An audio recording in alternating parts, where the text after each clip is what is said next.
Menene matsalolin da suke faruwa Ni ba sani ba. baka sani ba? To ina jin ka faɗi za a gyara me ya kamata a yi.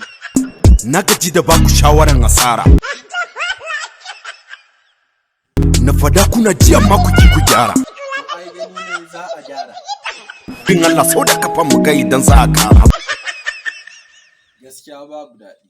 Ba musiba ba jisi jisi. To amma wasu suna ganin kaman akwai daɗi ne.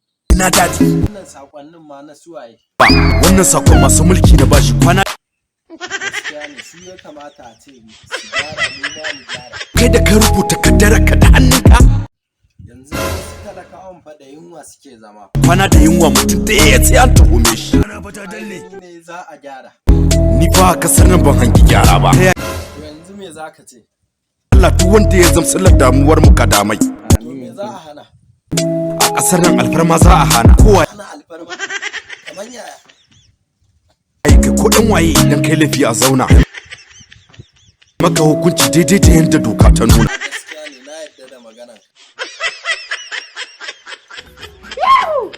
To me abu na ƙarshe?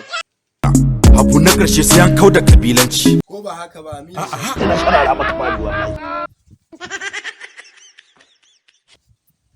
Sillasa ya haifar da munafunci. Malam Hudu. Allah kai sai na yake ka. Ayo